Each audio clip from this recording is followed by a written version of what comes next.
ভারতের সীমান্ত সুরক্ষায় অতন্ত্র প্রহরী বিএসএফ জওয়ানেদের সংবর্ধনা জ্ঞাপন করলেন উত্তর মালদার বিজেপি নেতৃত্ব। এদিন তারা পুরাতন মালদা ব্লকের মুচিয়া বিএসএফ ক্যাম্পে গিয়ে বিএসএফের 12 নম্বর ব্যাটালিয়নের জওয়ানদের হাতে গোলাপ ফুল তুলে দিয়ে তাদের মিষ্টি খাইয়ে সংবর্ধনা জ্ঞাপন করেন।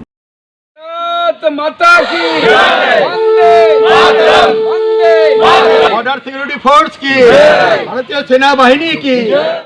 সংবর্ধনা জ্ঞাপন পর্বে হাজির ছিলেন বিজেপির উত্তর মালদার সাংসদ খগেন মুর্মু, মালদা কেন্দ্রের বিধায়ক গোপাল চন্দ্র সাহা, বিজেপির উত্তর মালদার সভাপতি প্রতাপ সিং, মুচিয়া গ্রাম পঞ্চায়েতের প্রধান পলি দাস সহ অন্যান্যরা।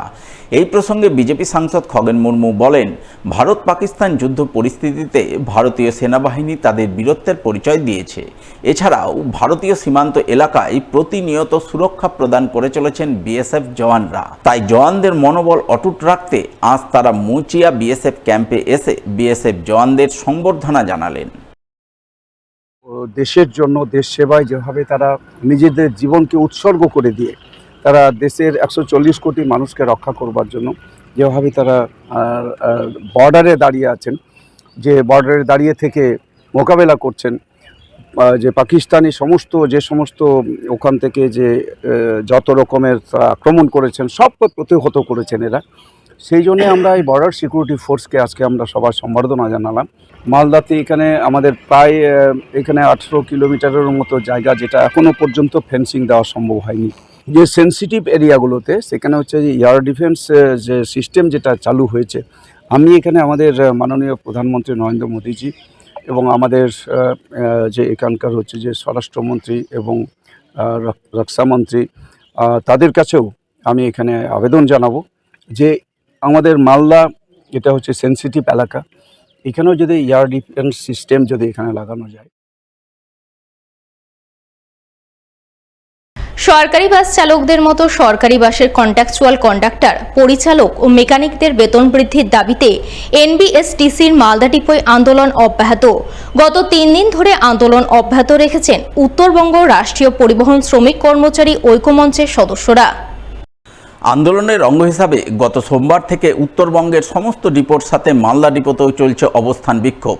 বুধবার সেই বিক্ষোভের ছবি নজরে এলো এনবিএসটিসির মালদা ডিপোয়।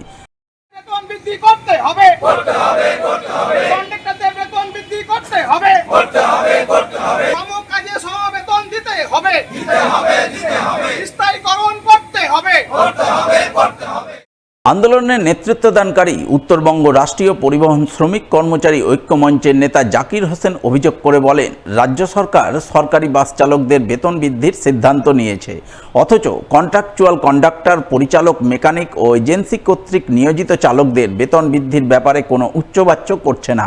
এর প্রতিবাদেই তারা অবস্থান বিক্ষোভে বসেছেন। সরকারি বাসের চালকদের মতো তাদেরও বেতন বৃদ্ধি, সমকাজে সমবেতন, দীর্ঘদিন ধরে কাজ করা অস্থায়ী কর্মীদের স্থায়ীকরণের দাবি জানাচ্ছেন। দাবি পূরণ না হওয়া পর্যন্ত আন্দোলন চালিয়ে যাবেন। মূলত আজকে আমাদের কর্মসূচিটা বিগত 3 দিন থেকে চলছে। শুধুমাত্র ড্রাইভারদের বেতন বৃদ্ধি করা হয়েছে, সেখানে আমাদের বঞ্চিত হয়েছে কন্ডাক্টর এবং মেকানিক। শুধুমাত্র মালদাতে না, কুচবিহার থেকে কলকাতা প্রত্যেকটা ডিপোতে, আমাদের নর্থ বেঙ্গল স্টেট ট্রান্সপোর্টে 21খানা ডিপোতে একই ডিমান্ডে একইভাবে সবাই আমরা এক জায়গায় এসেছি, যাতে আমাদের এই মেমো নাম্বারটাকে আবার সংশোধন করে ড্রাইভার, মেকানিক, কন্ডাক্টর, সাথে আমাদের হরিজন বন্ধুরা রয়েছে, সিকিউরিটি বন্ধুরা রয়েছে, সবার যাতে বেতন বৃদ্ধি করা হয়। এই ডিমান্ড যদি আমাদের পূরণ না হয়, আগামী দিনে এই আন্দোলন আরও বৃদ্ধি পাবে।